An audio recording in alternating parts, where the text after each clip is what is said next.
de causa y silla. ¿Eh? Pero falta alguien aquí, ¿no? Se Lo contábamos dejaron que Lola lo iba dejaron a estar en- Rafael sin sillón.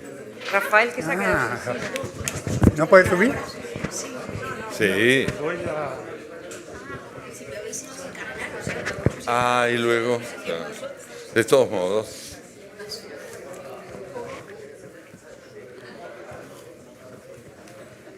Bueno, entonces voy a dar comienzo. Estamos ya en directo. Estamos ya en directo. Falta. No, bueno, era la que estudiaba la falta.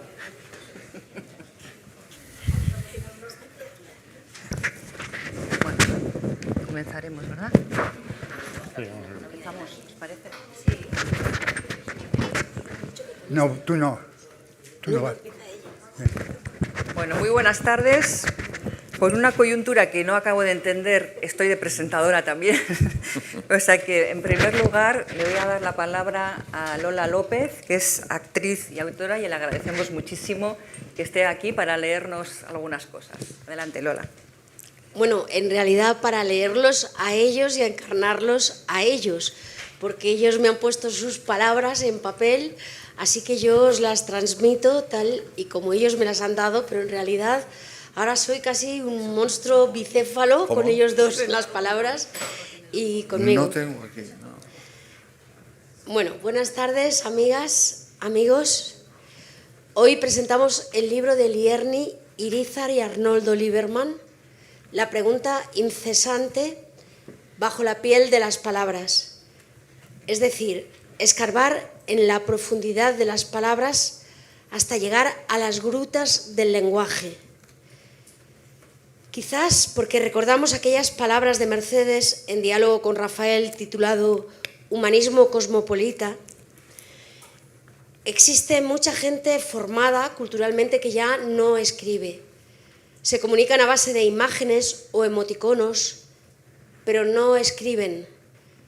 Como todo va tan rápido, no sé si nos estamos dando cuenta de que se están eliminando las palabras.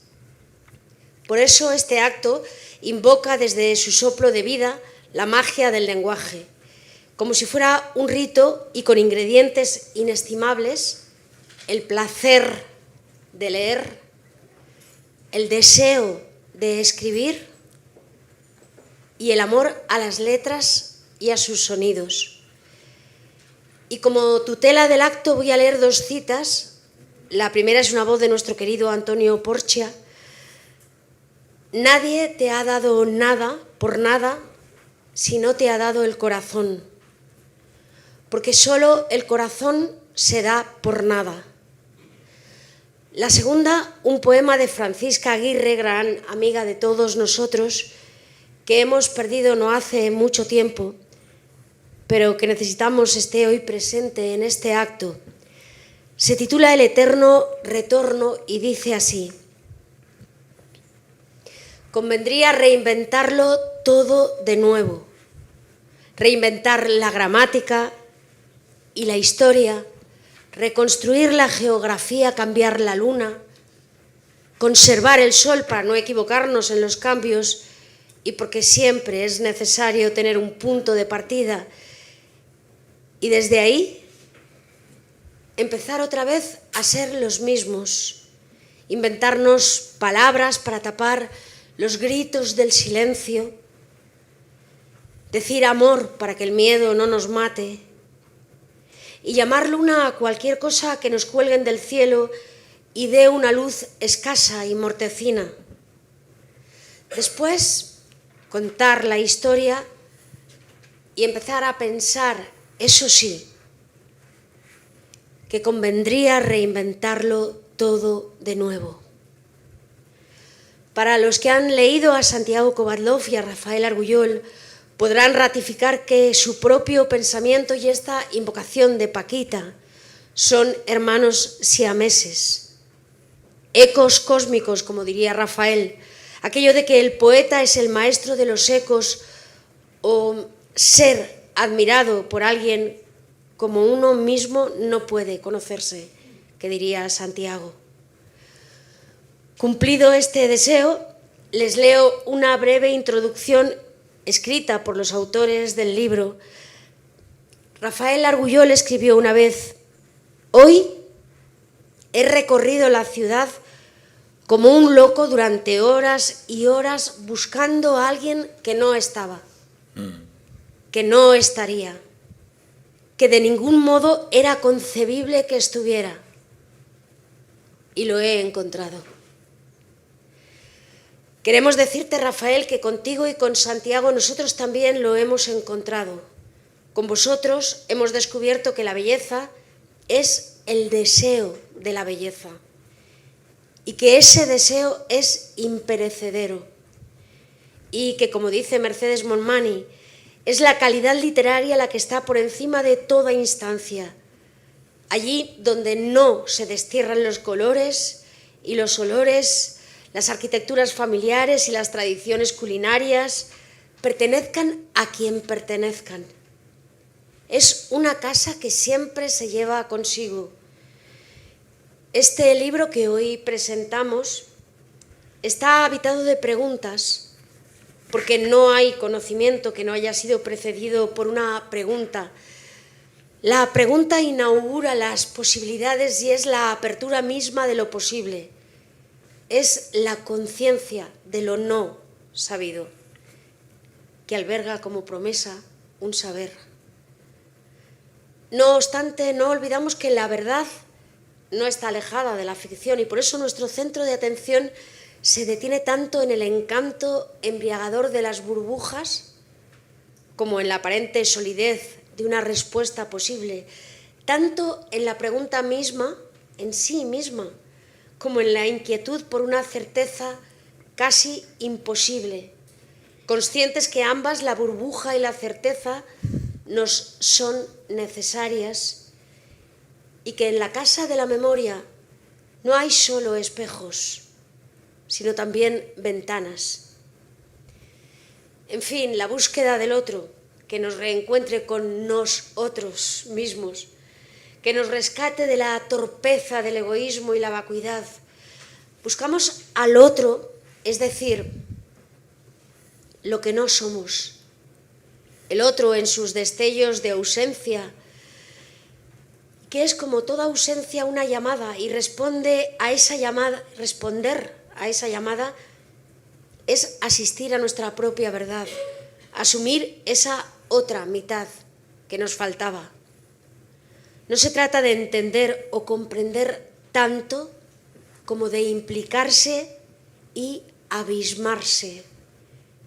Es decir, hay que crearlo, darle nombre, hacerlo nuestro, y en ello no va solo la notable y apabullante obra de estos dos pensadores que hoy nos acompañan, sino, como diría Rafael, el sutil guiño de la compañía, el sabernos aprendices de hechiceros, pese a la insólita afirmación de Nietzsche, que dice: «El discípulo que me cita me traiciona». Pese a ella, Lierni, Arnoldo, reconocemos a cara descubierta que citamos con fruición y devoción, porque estos señores que citamos, estas señoras, nos han educado en ser delatores del misterio del ser. La realidad poética, la de todos los días, no es solo lo que hay, sino lo que no hay.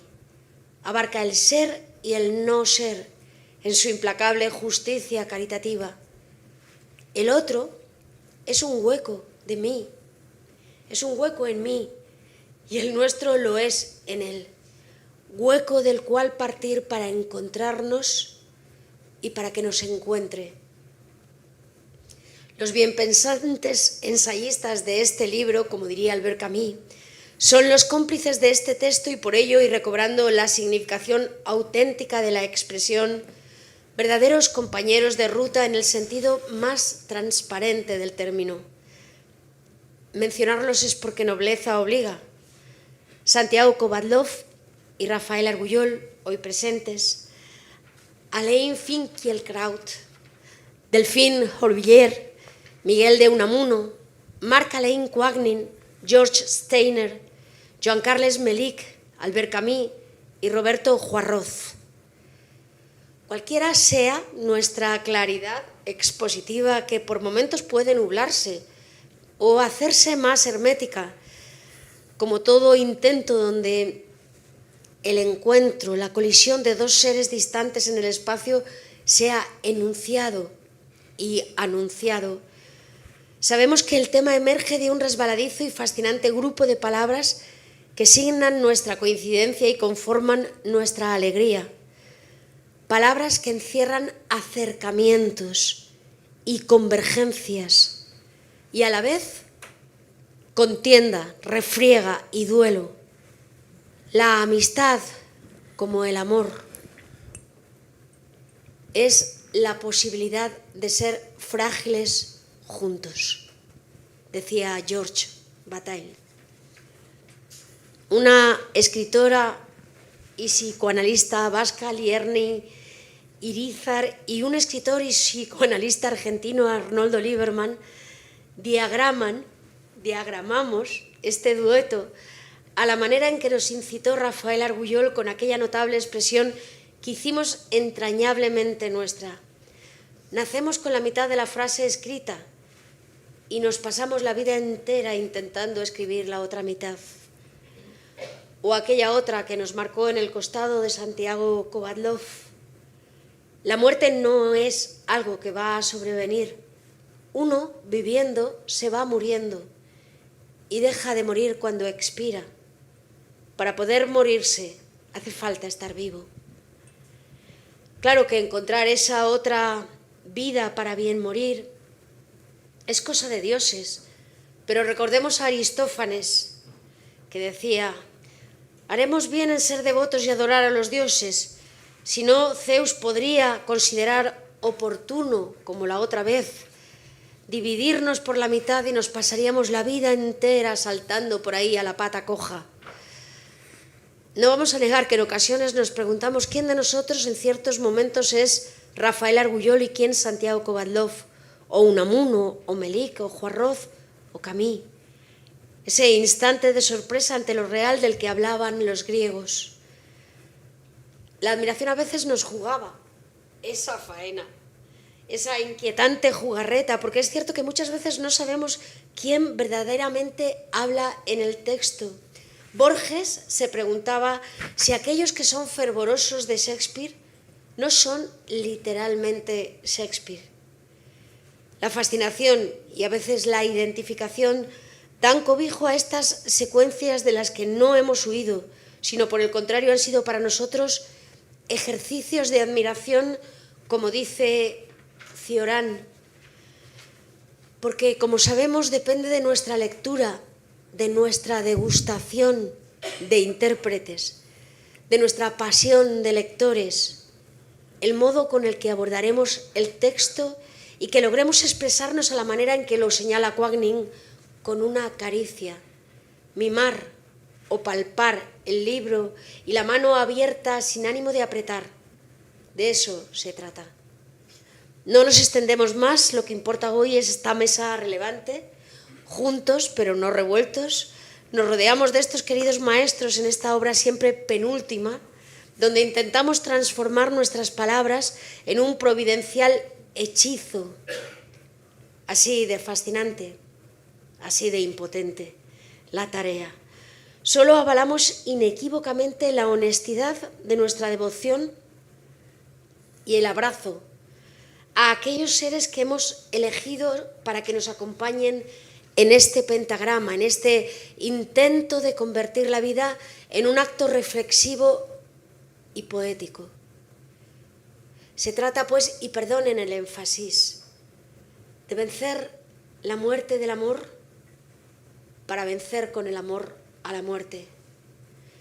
Finalmente se trata de un pentagrama, es decir, de música, y como nos dice Santiago, la música nos cuenta no lo que sabemos, sino lo que no podemos saber.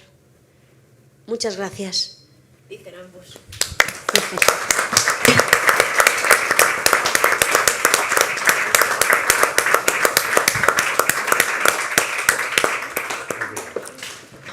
Muchas gracias, Lola.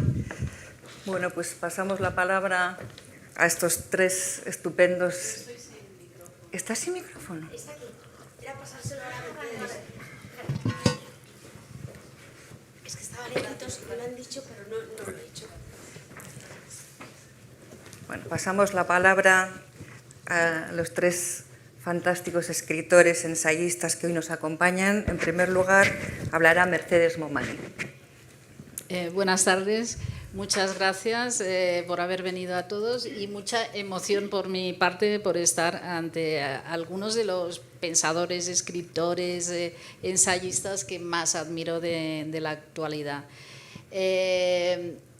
¿Más? Sí, ahora mejor. Sí. Algunos están, como muy bien se ha dicho, incluidos en el libro, Kovaldov, Rafael Argullol, pero otros, muchos muy admirados por mí, Finkielkraut, Delphine Orvillers, que esta ha sido de mis últimos descubrimientos, Steiner, Camus.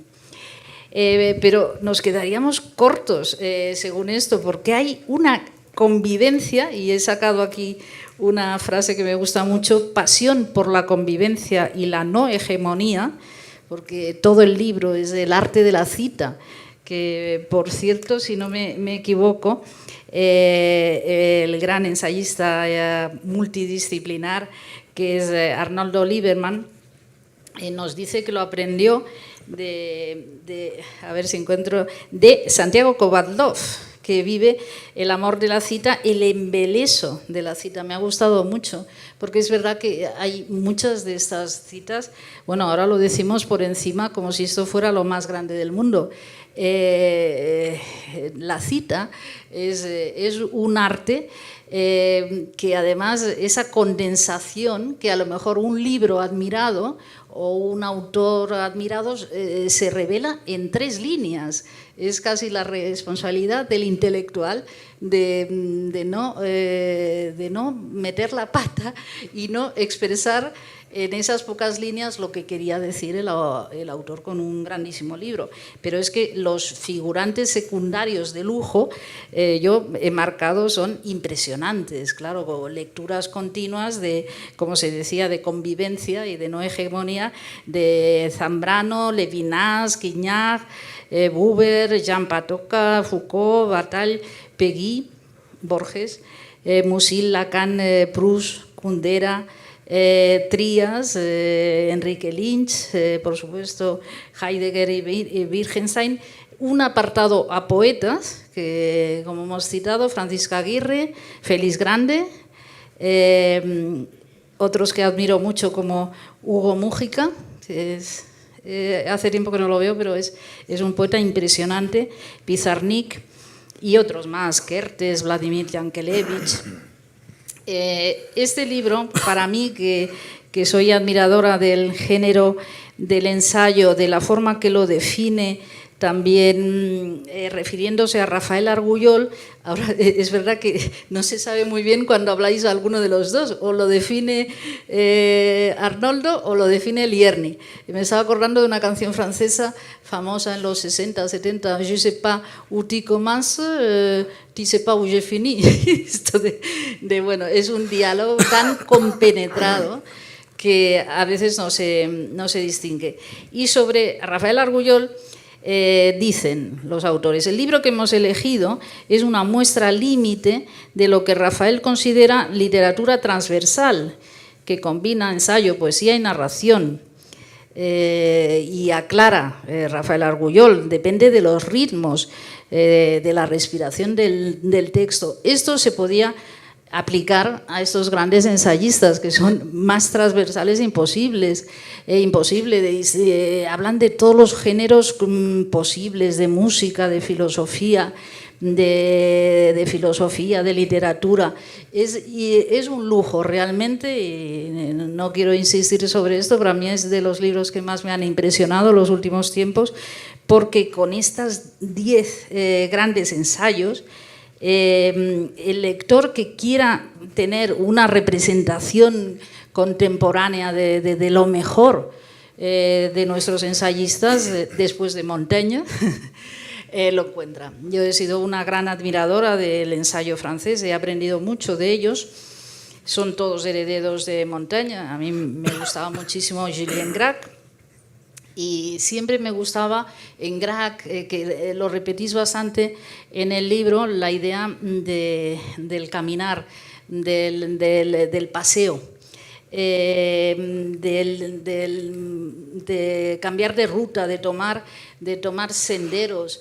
Esto se repite mucho en vuestro libro, he ido sacando notas. La idea del viaje, por supuesto, bueno, en Rafael Argullol, ese eterno caminar, iluminaciones, obras diversas, autores. Y dice Rafael Argullol en Viaje al fondo del mar: este libro me cambió. Y si me preguntan cuál es el viaje más importante que he hecho, digo que el segundo fue el Transiberiano y el primero el propio libro, el libro como viaje. Esto se insiste mucho. En algún momento creo que Arnoldo dice, yo era entonces un wanderer. Esa idea del trazado, del sendero que nunca se acaba y que nunca pone un punto y final, y que los puntos suspensivos y los etcéteras, estos etcéteras tan amados por Stendhal, no significan una conclusión. Se sigue, como decía la frase esa, buscando encarnizadamente la mitad de la frase. Dice Melik, ensayar es como dar un paseo, algo así como perderse en los caminos de un bosque o en las calles de una ciudad. Y comenta Arnaldo, nos disponemos a pasear sin saber a dónde llegaremos, por qué rincones nos llevarán las palabras, impulsadas no solo por la mano que escribe, sino por un corazón que bombea y un anhelo de decir.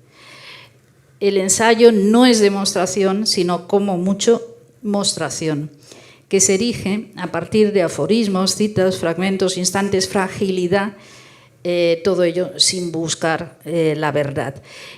Bueno, como crítica literaria, yo quería hacer un elogio, aparte de todos los grandísimos ensayistas que se reúnen, no hace falta decirlo, Camus, de Unamuno, me gusta muchísimo, yo sé que a la familia Lieberman os gusta mucho Delphine Orviller, tengo una adoración desde que leí su libro sobre acompañar a los vivos en el paso de las despedidas. Es el estilo de hacer que temas complejos, temas no sencillos, se transmitan con esa agilidad y esa fascinación poética. Hay algunos fragmentos que son verdaderamente maravillosos. Kovadlov llama a estos intelectuales admirables que trazan el camino para llegar al arte de razonar con aliento innovador. No hay que olvidar esto, son todos ellos grandísimos innovadores, si no, no estaríamos aquí. Y voy ya para acabar y darles la palabra a una declaración de intenciones de este homenaje al género del ensayo, de gratitud y admiración, de conexión. Continuamente están conectándose, no ellos dos en esa conversación, sino conectándose con una larga lista de maestros y de lecturas y de pensadores admirados. Dice Arnoldo, Lierni y yo decidimos darle otra voz más a los notables ensayistas elegidos, escuchar su palabra, dejarnos llevar por las incitaciones que como fosforescencias brotan del encuentro con sus textos y la compleja visión que ofrecen sus reflexiones sobre la diversidad del mundo, la esencia de las cosas, el ser humano y sus alrededores. Quizás se trate de un viaje utópico, pero el mismo absurdo es una noción que no permite respuestas totales sino fragmentarias, cavilaciones que se abren a distintas demandas, divagaciones que aspiran a dar alguna pista válida que nos conduzca a cierto esclarecimiento. porque se trata siempre de interrogantes inquietantes, no imposibles. No se trata de estos enigmas o de motivaciones abstractas y crípticas semejantes, sino de la búsqueda de respuestas más concretas sobre los interrogantes últimos de la vida. Quiero insistir en esto, en que son grandísimos escritores, los dos ensayistas que nos han preparado esta unión, este paseo, esta unión de cómplices, de amigos del pensamiento, porque esto es muy importante. A veces yo he aprendido, aparte de los franceses, mucho también de los ensayistas italianos que escriben maravillosamente, como Claudio Magris. Me han enseñado que se pueden decir cosas profundas, penetrantes, no traicionar esa complejidad y al mismo tiempo con una maravillosa escritura, con una intuición poética maravillosa. Que bueno, eso lo sabéis mucho todos vosotros. Estoy mirando a Rafael, que es poeta en ejercicio, aparte de narrador. Esto es muy importante, porque esa aridez de los ensayos a veces, por mucho empeño que pongas, te tiran para atrás. Pero solo decir esto, que son grandísimos escritores y aparte de esto, ensayistas. Muchas gracias.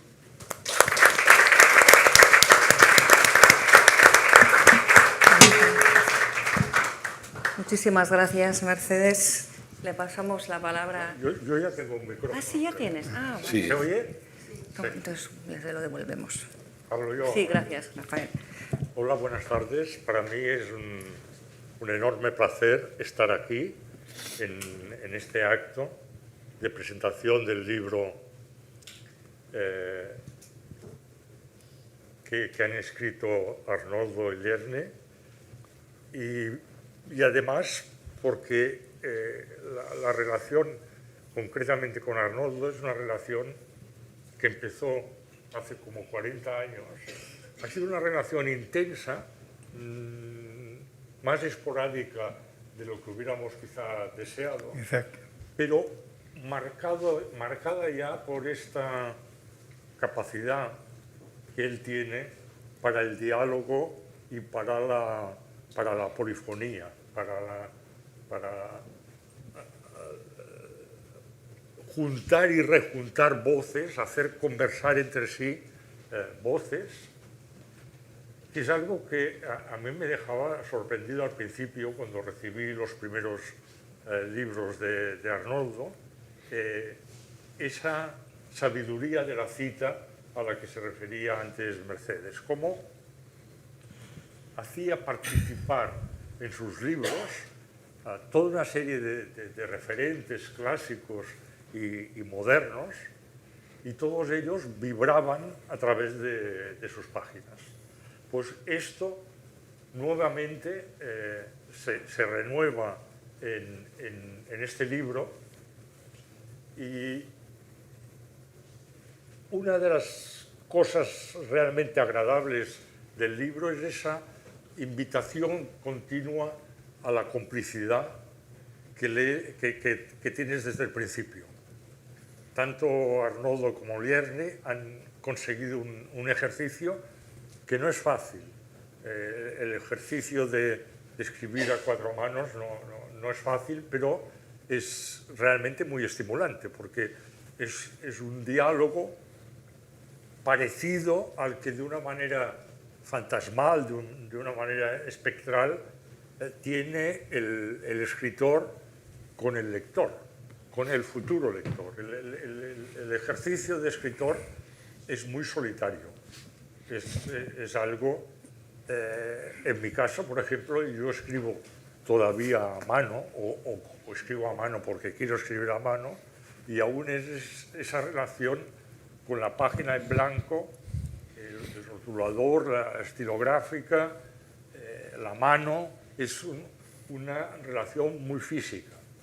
Pero tú sientes una soledad importante que yo creo que el pintor no siente, y ni siquiera siente el compositor musical, que tiene una cierta posibilidad de tener el amigo piano para contrastar lo que él está construyendo. En cambio, el escritor lo único que tiene es una especie de lector fantasmático que le está leyendo en el mismo momento que tú estás escribiendo. Ese lector, que naturalmente tiene que ser un lector del futuro, pero que interviene activamente como si fuera un diálogo, como si él estuviera presente. Pienso que sin esa presencia el trabajo del escritor sería un trabajo prácticamente imposible y llevaría a la locura, porque es un trabajo muy encerrado en sí mismo, y entonces evidentemente cuando a veces se pregunta si el escritor quiere expresar o comunicar, el escritor quiere expresar y comunicar, y no únicamente quiere comunicarse con el presente, sino también con el futuro y con el pasado. De ahí que, explícitas o no, las citas de la historia de la cultura son citas que están presentes en todos los libros, y están presentes en la narrativa, están presentes en el ensayo, están presentes en la poesía, porque el escritor es un intermediario entre las voces del pasado, del presente y del futuro. Pues este carácter intermediario queda maravillosamente explícito en el libro que hoy presentamos, donde se recoge ese eco, decía Mercedes, es Mandelstam el que definió al poeta como maestro del eco, pero todo escritor es un recolector de ecos. Y en este libro la recolección de ecos es maravillosa, es espléndida. La pregunta incesante, cuando yo recibí el libro, me pregunté por el título. Bajo la piel de las palabras me sonaba mucho ya, pero la pregunta incesante me llevó a otra pregunta. ¿Cuál es esa pregunta incesante?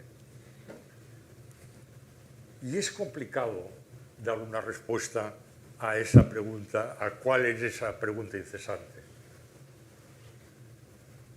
Para eso yo tuve que recurrir a uno de los poemas que amo más de la historia de la poesía, que es el Cementerio Marino de Paul Valéry.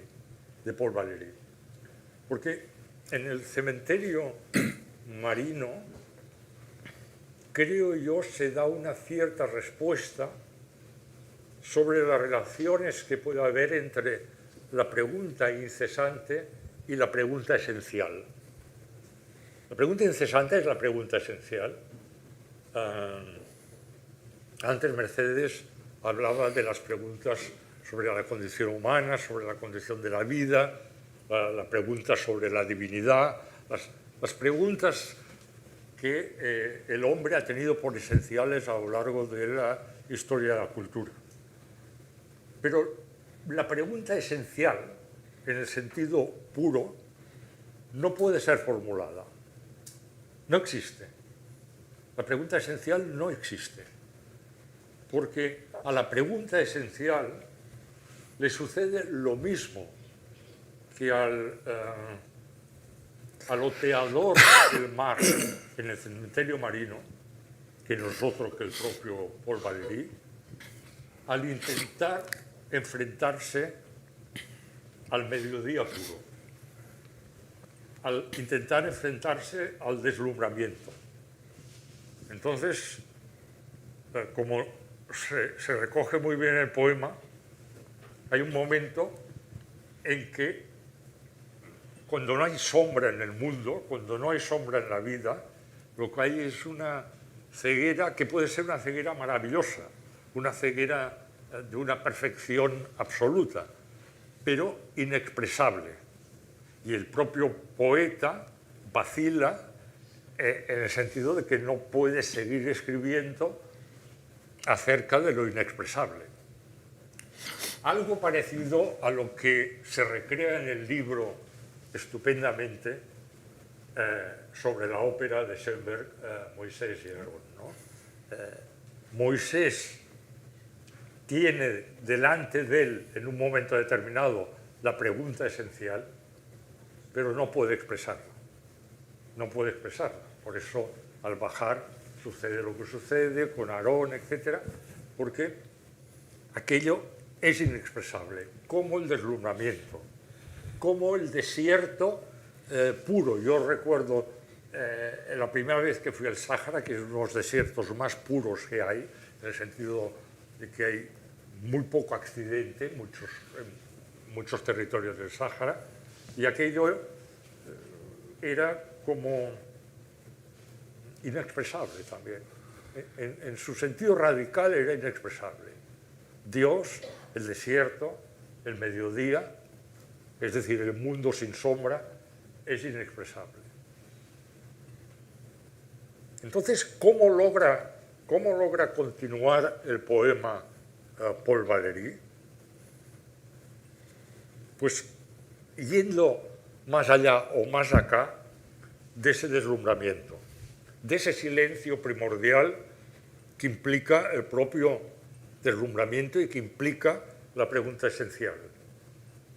Es en el momento en que reaparecen en el mundo las sombras, es decir, cuando reaparece lo sensorial, cuando reaparecen los sentidos, es en ese momento que empieza de nuevo la capacidad del lenguaje, la capacidad de expresar.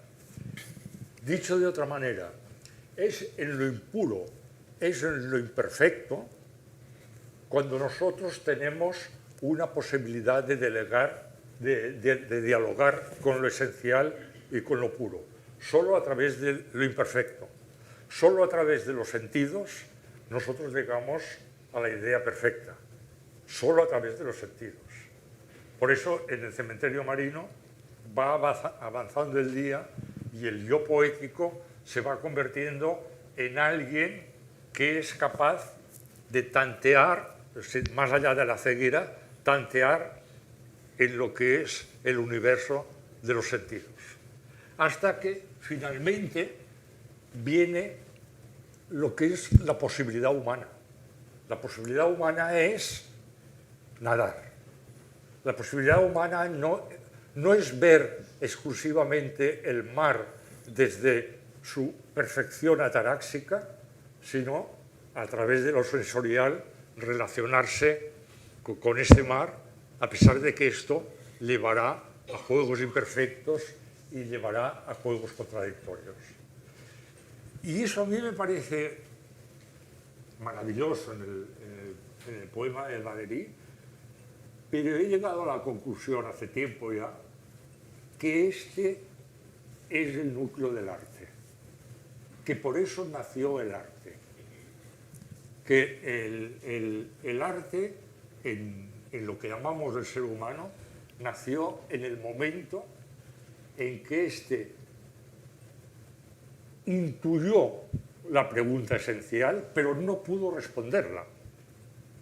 Entonces tuvo que trazar un largo camino, que aún dura, de preguntas sin respuestas, que es el arte. Así como la ciencia busca respuestas provisionales,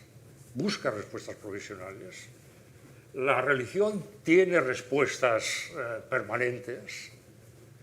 Yo creo que lo que caracteriza al arte desde las pinturas rupestres es que es la actitud del hombre que pregunta sabiendo que su pregunta no tendrá respuesta. Pero al no tener respuesta, esta es la respuesta del arte.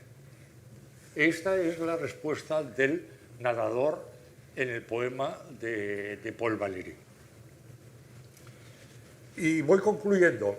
Me parece que la pregunta incesante que tan admirablemente han recogido en este libro, la pregunta incesante son estos peldaños, son estos escalones de sensorialidad, de imperfección, de impureza, que nosotros hemos llamado, por llamarlo de alguna manera, arte, o si se quiere también cultura. La cultura yo creo que cuando a veces algún ignorante dice ¿para qué sirve la cultura? La cultura sirve para establecer una complicidad en las preguntas. Una complicidad que es una complicidad de hierro, gracias a lo cual el hombre ha podido ser hombre, el ser humano ha podido ser humano, y gracias a lo cual, a pesar de que pasa por épocas de barbarie y de ignorancia, siempre hay la posibilidad de salvación y de redención gracias a esa complicidad de las preguntas. Pues, si yo tengo que dar una respuesta provisional a la pregunta incesante, para mí la pregunta incesante es aquella resistente, combativa, superviviente, ilusionada, apasionada, que es capaz de continuar preguntando a pesar de que sabemos que a la pregunta esencial nunca le podremos dar una respuesta definitiva. Muchas gracias.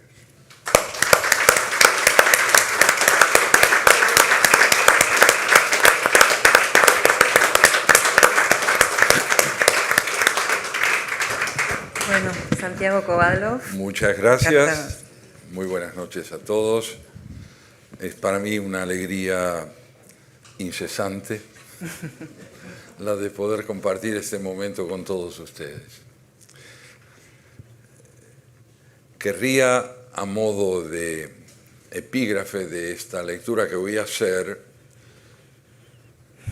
recordar un pequeño poema de Roberto Juarros, que es un comentario a la reflexión de Rafael. Dice Roberto Juarros: ¿acaso la imperfección sea la forma que la perfección toma para poder ser amada? Y esto es exactamente lo que venimos a hacer hoy aquí, a celebrar la hondura de la imperfección, es decir, la forma en que la finitud que a todos nos caracteriza permite que nuestra sed de anhelantes se ponga de manifiesto. Hemos venido a celebrar a dos celebrantes,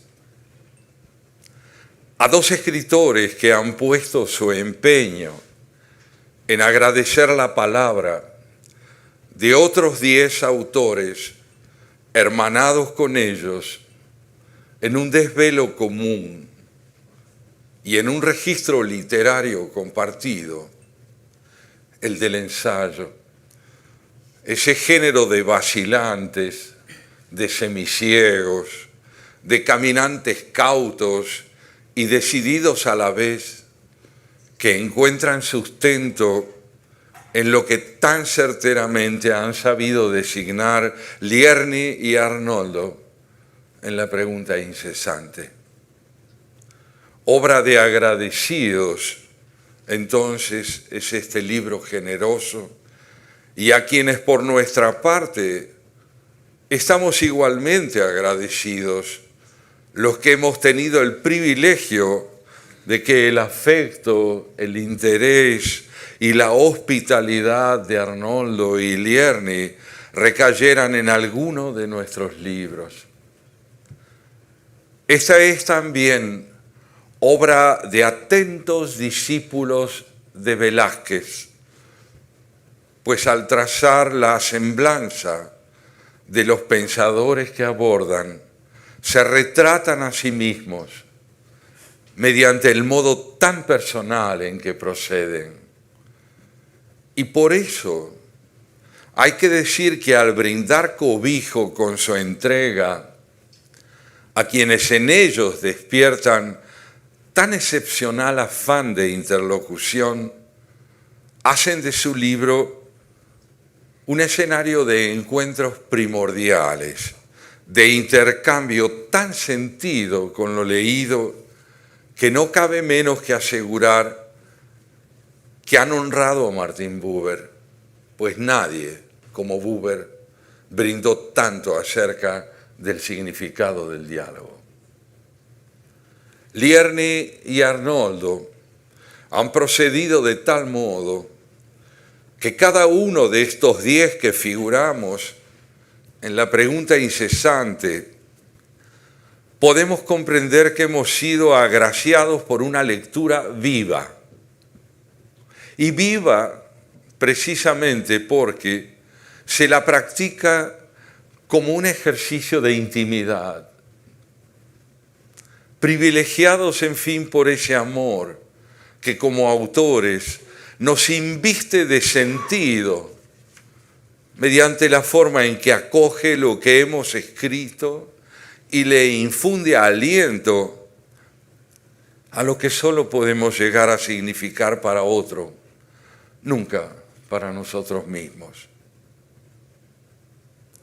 Bien lo expresa Giorgio Agamben en su última propuesta, esa diminuta inmensidad de solo 70 páginas a las que llamó lo que he visto, oído y aprendido.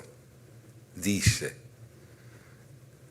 escribiendo supe que la felicidad no consiste en poetizar, sino en ser poetizado. Aquí estamos entonces, 2 de los poetizados, por nuestros 2 poetizantes.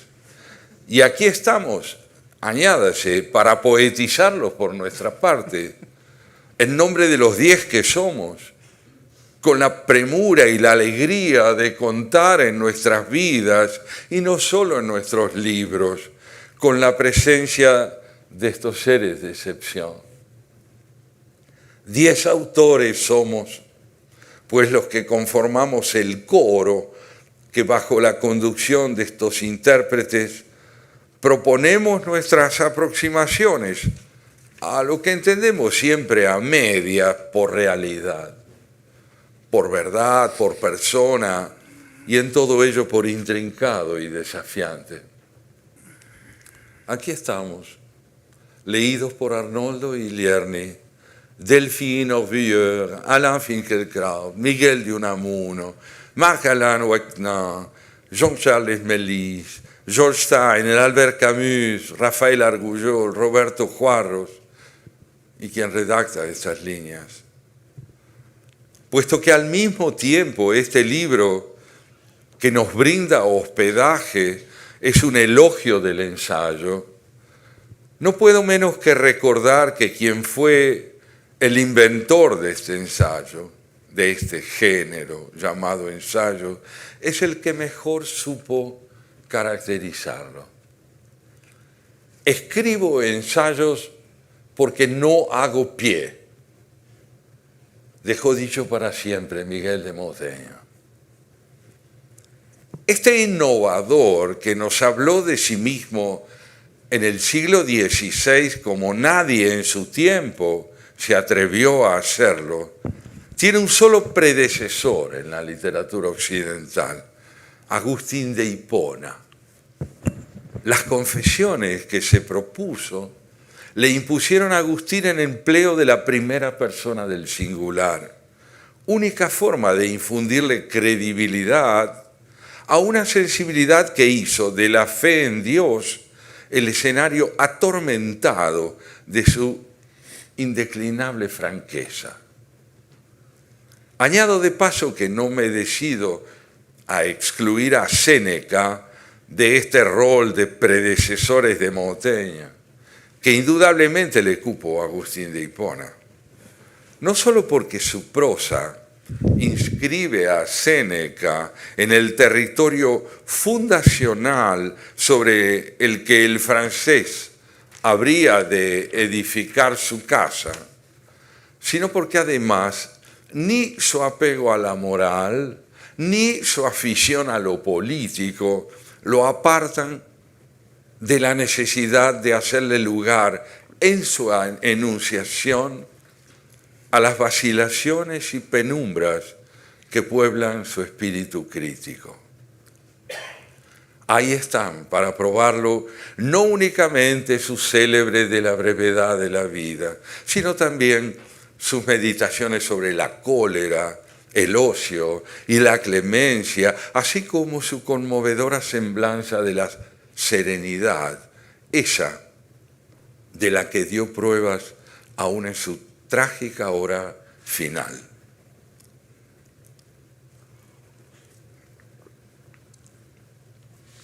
Reitero entonces lo que bien sabemos todos, y es que hasta el siglo XVI nadie se abismó en sí mismo como lo hizo Montaigne.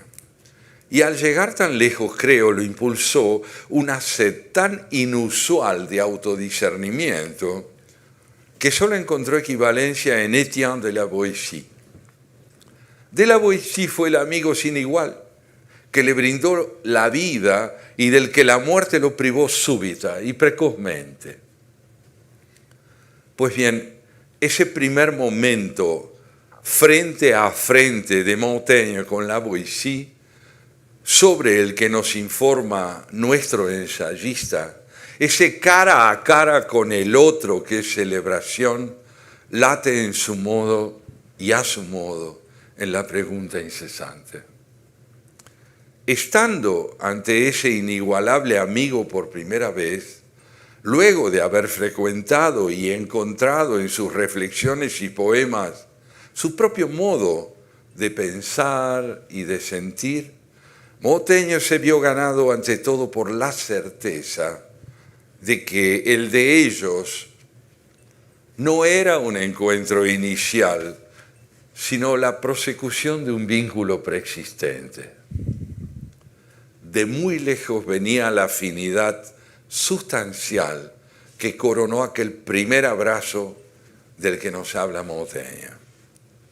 Y esa misma antelación de la mejor reciprocidad espiritual por sobre cualquier otra forma de encuentro es la que ponen de manifiesto Lierne y Arnoldo en el trato con sus 10 elegidos.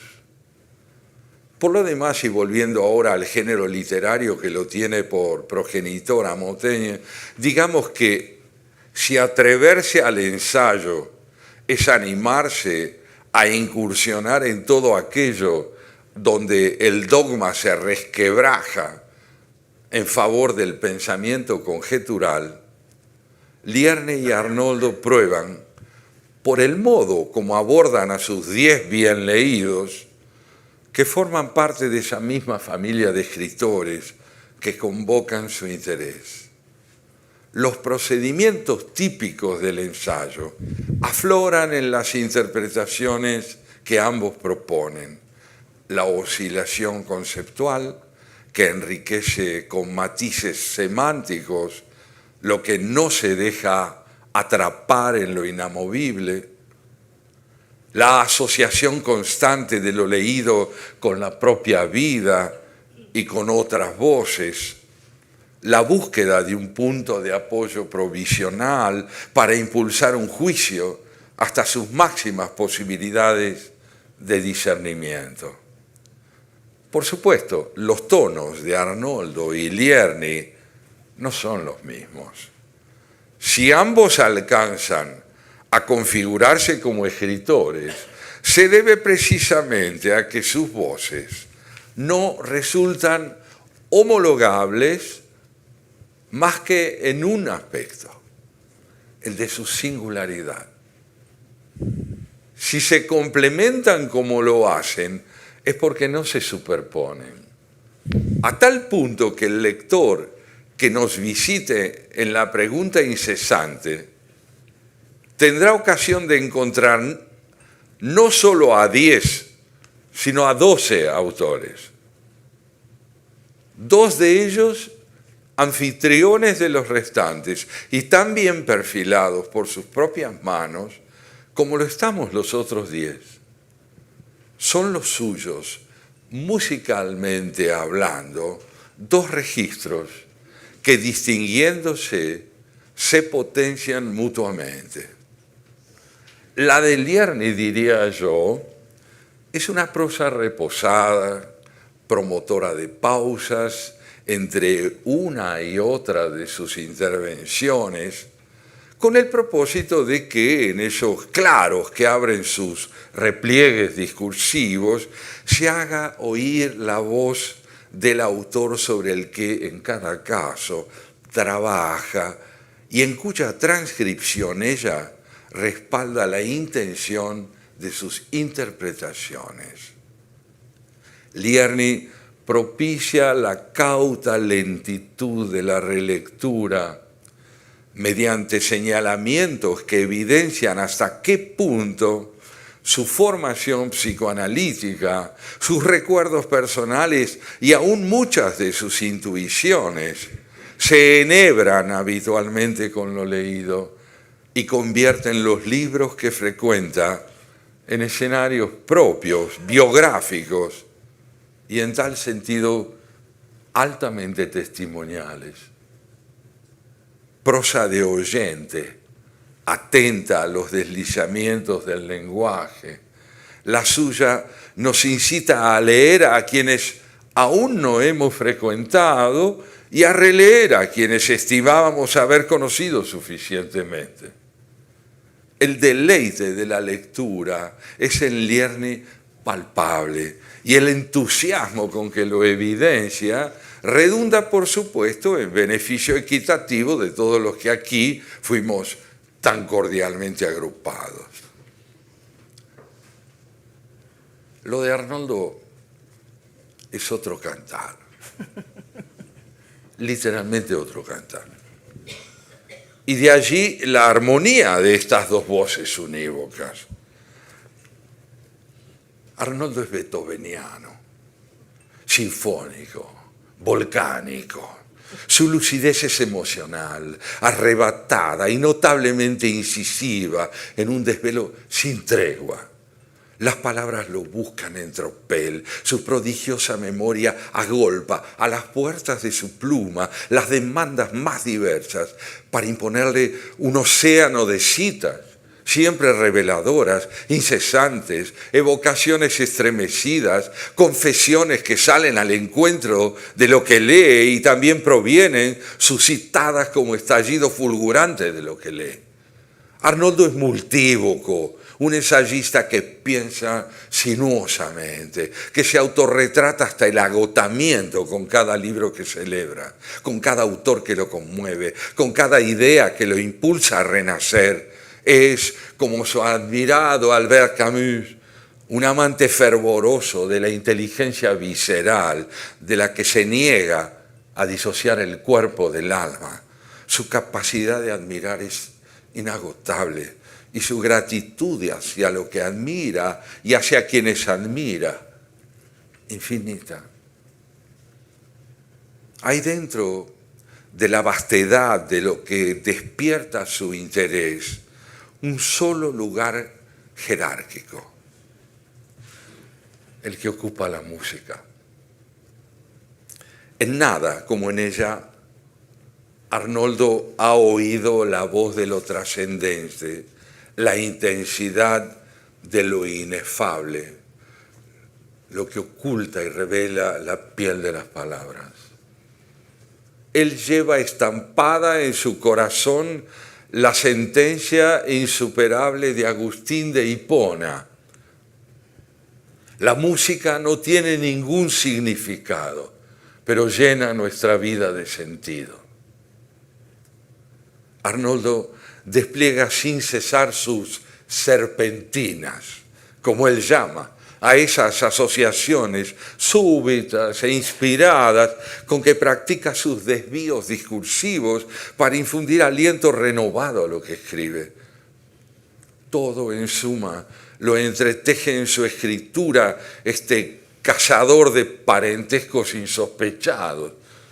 Todo cabe en ella con naturalidad, desde su niñez entrerriana hasta sus 90 años madrileños.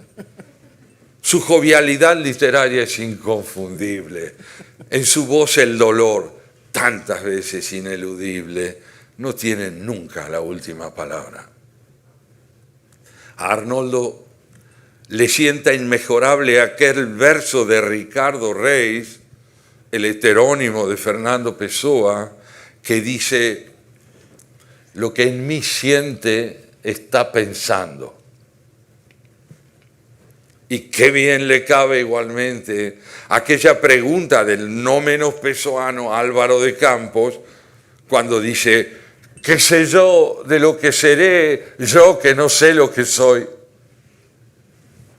Polifacético como pocos, sediento de cercanías, promotor de hermandades perdurables, Arnoldo es también un devoto de esa última opacidad que desbarata la ilusión propuesta por los espejos, la de vernos idénticos para escapar a la insistente demanda que nos formulan los días, la de mirarnos 5 sesiones en esos mismos espejos y aprender a tratarnos a nosotros mismos ante Él cada tanto de usted.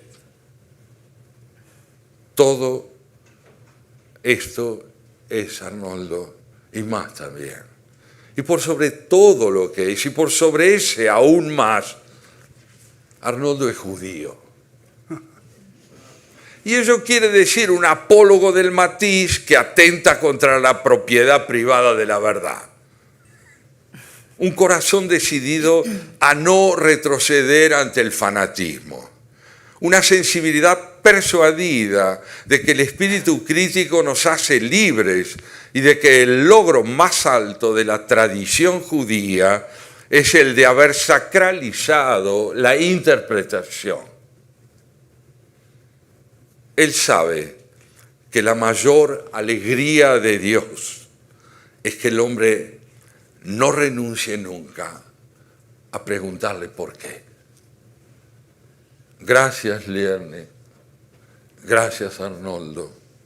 Han hecho de nosotros, pirandelianamente, 10 personajes en busca de sus autores. Y hemos tenido esta noche la fortuna de encontrarlos o encontraros, de poder decirles o deciros que al leernos como lo han hecho, nos han liberado del espejismo del yo para inscribirnos jubilosamente en la realidad bienhechora del nosotros. Muchas gracias.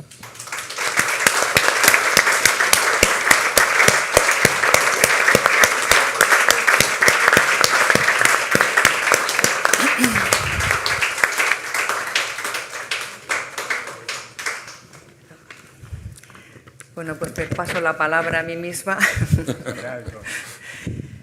No es nada sencillo hablar después de lo que hemos escuchado, pero bueno, he preparado unas pocas líneas muy brevemente, porque bueno, estar hoy en este lugar y en esta compañía es en cierto modo un sueño impensado.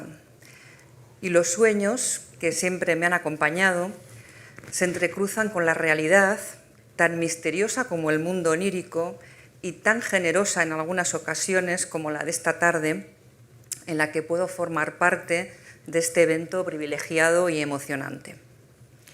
Ortega, me parecía inevitable citarlo aquí, afirmaba lo siguiente: existen provincias de misterio en nuestra alma y en nuestro derredor que apenas advertimos, semejantes a tapices maravillosos de los que solo podemos ver el revés de grotesca hilaza. Tal vez es así como él dice, pero creo que aunque solo podamos ver su revés, sí podemos al menos intuir y sentir lo que hay al otro lado, en esas provincias de misterio, inaccesibles quizá, pero experimentables. Ese revés y su más allá es lo que Arnoldo y yo hemos explorado en los textos recorridos, muy diferentes entre sí, pero que tienen algo en común. Son ensayos con alma, o lo que posiblemente es lo mismo, encarnados, tejidos con una escritura que pasa por el cuerpo y que, por tanto, como diría Barthes, se distancian del estereotipo. todos los autores que habitan las palabras de la pregunta incesante piensan sintiendo, y también nosotros, con nuestro estilo, cada uno a su manera, como decía Santiago, nos hemos dejado la piel en cada palabra que recorremos en compañía de lo que podríamos llamar, en homenaje a Francisca Aguirre, los maestros cantores que guían nuestra búsqueda. Porque los autores, dos de los cuales junto con Mercedes han tenido la generosidad de acompañarnos hoy, cantan con una voz única y vibrante que resuena en la oquedad de nuestro cuerpo de lectores agradecidos. Este recorrido ha sido para mí un ejemplo de lo que Hannah Arendt afirmaba al escribir sobre Lessing, no solo para constatar que no hay una verdad única en el campo humano, sino ante todo para mostrar la alegría de que no exista esa verdad única.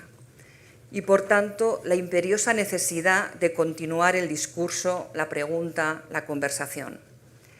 Y desde ahí puedo sentir que este trabajo es un pequeño paso en esa dirección que humaniza nuestro mundo al recubrirlo de palabras. Una búsqueda que, aun reconociendo de antemano la derrota, implica una lucha incesante y sincera. He de reconocer en esa búsqueda un gusto especial por lo pequeño, por esos detalles que la singularidad humana nos regala. Y me alegró mucho encontrar nuevamente en Ortega dos breves referencias relacionadas con esta cuestión. Una dice: para quien lo pequeño no es nada, no es grande lo grande. Y también, refiriéndose a Heráclito, dice: a los amigos que vacilan en entrar a la cocina donde se encuentra, grita Heráclito: entrad, entrad, también aquí hay dioses. Dioses que son metáfora de lo inaccesible cotidiano, presencia de una ausencia, enigma que nos interroga y conmueve. Es lo que yo he sentido en el recorrido realizado a través de estos ensayos.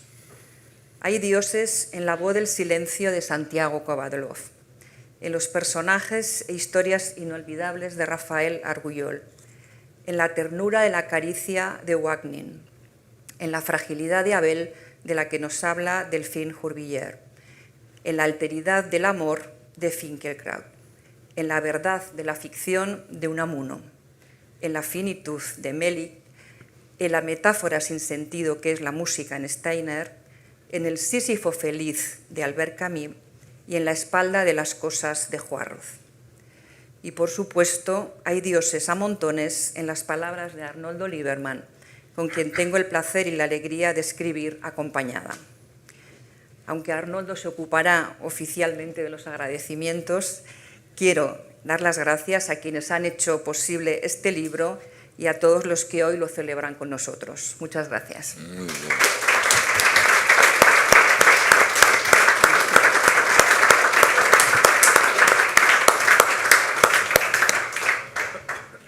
Bueno, Arnoldo, quedas tú. ¿Se me oye bien? Cuando hablamos de la palabra, no puedo evitar siempre un reflejo condicionado. Nosotros hemos tenido muchos queridos amigos. Uno de ellos, muy querido, ha sido Félix Grande. Y Félix Grande me recordaba siempre una anécdota que a mí me ha habitado, porque me parece de una riqueza total respecto del lenguaje. Un señor llega a su casa y encuentra a su mujer con su amigo filólogo en la cama. Abre la puerta del dormitorio, lo ve y dice: estoy sorprendido. Y el filólogo se da vuelta en la cama y dice: no, sorprendido estoy yo, tú estás estupefacto. ¿Qué puedo decir yo después de las intervenciones de mis compañeros, de mis amigos de mesa, de mis compinches de viaje? Este recorrido tan compartido que, como diría Mercedes, con una insinuación, nace en Barcelona y Buenos Aires como hermanos mayores. Atraviesa la frontera, cada uno hacia otro lado, con naturalidad, y termina, tras una breve parada en Madrid, en este encuentro que hoy festejamos. Solo quiero anotar algo que es muy personal. Hace muchos años que soñaba y esperaba que algún día Rafael Argullol y Santiago Kovatlov se conocieran porque merecían conocerse. Compartir desde sus perfiles específicos la misma palabra. Ellos saben, como lo dice Juan Ángel Vela del Campo, que una corchea o una palabra no son solo una estética, sino también una ética. Este sueño mío se ha hecho realidad, lo que me ratifica en mi sensación de que Freud sabía más que Calderón de la Barca, pero este era más profundo. Rafael y Santiago están con nosotros y están conmigo allí donde han brotado los sueños, esas puertas entre universos, que diría Rafael. Un sueño casi poético se ha hecho realidad casi al final de esta serie infinita de puntos suspensivos que es una vida. Cuando yo descubrí a Santiago y Rafael, aprendí que en la existencia hay más que ventanas, hay espejos, pero mucho más que espejos, hay ventanas, como lo ha dicho Lola.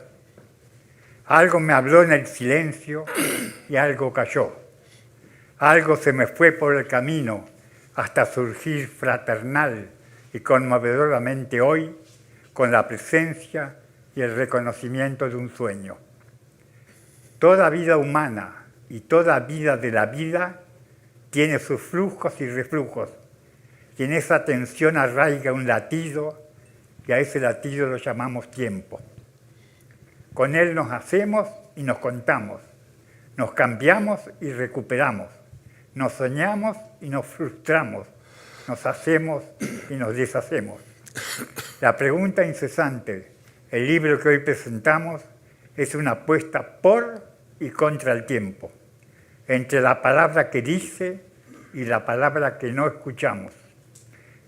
Por eso el misterio de lo irrepresentable, lo que se sustrae a la razón, el interrogante de una búsqueda siempre penúltima. Junto a ellos, como sabemos todos, los maestros que nos enriquecen y nos inducen en un espacio o una patria en la que no somos profetas, sino inquilinos, seres agradecidos, como Lierni y yo, cazadores de instantes, como dice Rafael, o buscando la mayor transparencia posible en el sentido de una ausencia más que en la ausencia de un sentido, como dice Santiago.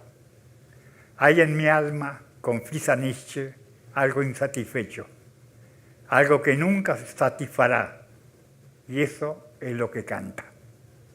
Pues bien, quiero decirle que la única frustración hoy posible sería para mí que este encuentro entre estos dos seres fuera de seres, quiero decir, fuera de serie, como Rafael y Santiago, se diluya con el tiempo.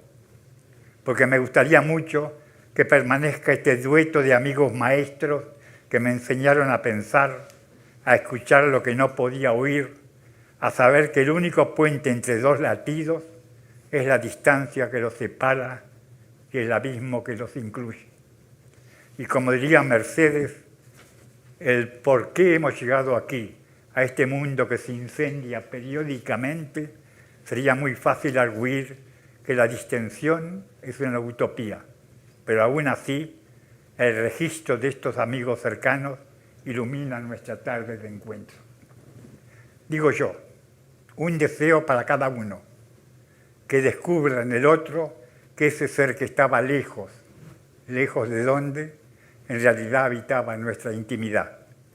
Y eso no se paga ni se cura sino más, como decía Julio Cortázar. A ellos, a Rafael y Santiago, a mi querida Mercedes, habitante y protagonista del mundo de la cultura, no solo porque ella le es adicta, tanto como la cultura le es adicta a ella. A nuestra intérprete insuplantable, Lola López Ruiz, a esta fundación acogedora en la persona de Francisco Buyolo y, claro, a mi compañero de aventuras en el mundo de la palabra, Lien Irizar, quiero manifestarle mi agradecimiento más profundo en este día singularmente jubiloso. La diferencia entre lo imposible que llama y lo posible que responde, entre lo que puedo decir y mi decir no abarca, es el espacio que abren ellos y vosotros, mis amigos. Ahí es la razón por la que el ser humano persevera en su ser y sus preguntas nunca cesan. Que ojalá otro día más, como diría Hannah Arendt, volvamos como hoy a renacer, y no quiero dejar de decirlo con el título de una gran obra humanista de Mercedes. Ya sabes que volveré. Volveremos pues. Muchísimas gracias por su presencia.